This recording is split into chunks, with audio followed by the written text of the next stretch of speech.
Hey guys, it's hard to believe it, but Crota's Inn is almost ready to explore. This video is going to serve as a reminder about a few things and also some of the things we've just found out about today.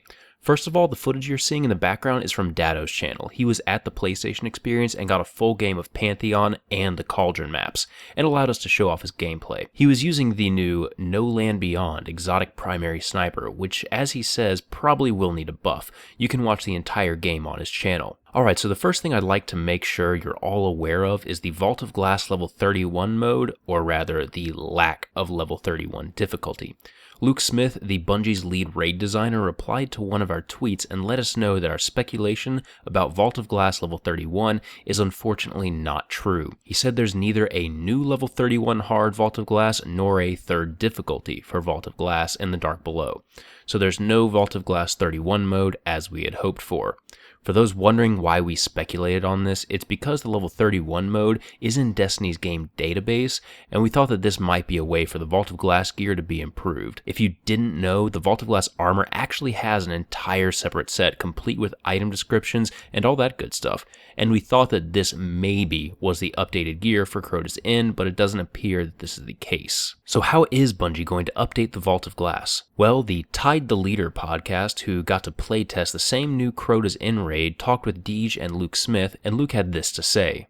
I certainly don't have any plans to stop looking at it and fixing it, and I think that there are a bunch of issues that are far more complicated to fix that are still being investigated and looked at, and some of the different things that can be addressed at different there's just a scale of ease in fixing them that has to be prioritized and triaged by teams to say what can we fix and what can we reliably test, and a test pass on the raid is time consuming, and I wish there was a better way for us to make it clear to everyone the different things that are in flight.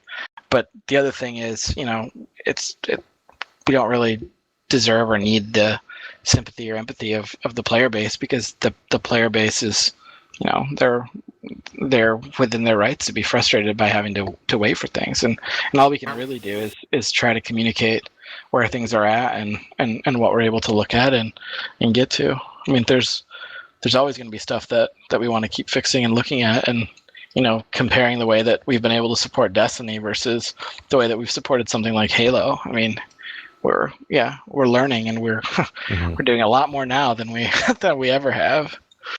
Yeah, and like a lot of those bugs, the recent patch fix with the as far as the Atheon teleporting just one or two people.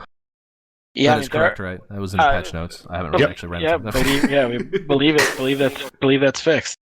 There's a bunch of other stuff that we want to continue to look at and make better, and I think there's some question here, should players expect a improved VOG experience in the future? Yeah, absolutely, and it's something that we're going to continue to look at, and sure, it goes a little bit out of fashion to do it, as the Dark Below arrives. But I imagine that somewhere down the road, some things will come back into style.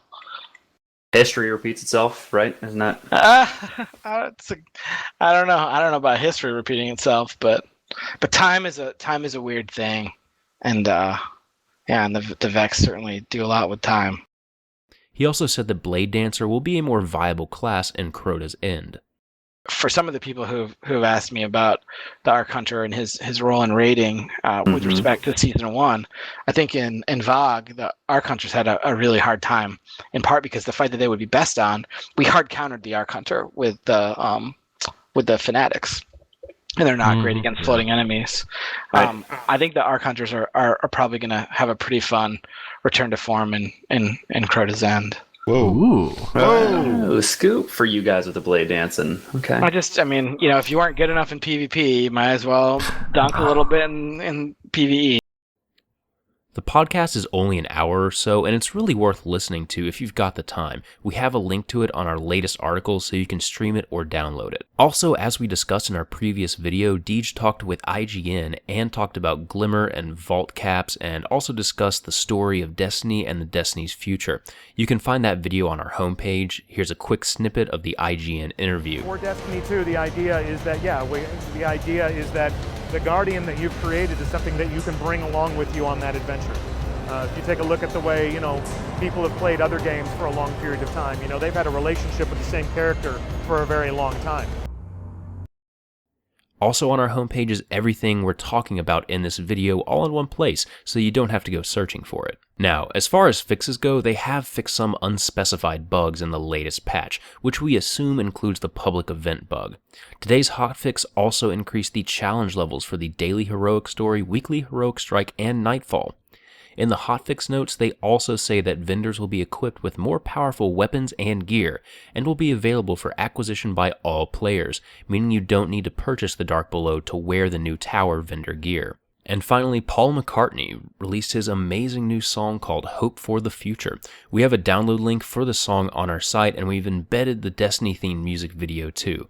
Of course, we can't play the song for you, but if you go to our site or just Google the song name, you'll find it. It's probably the greatest song I've heard all year.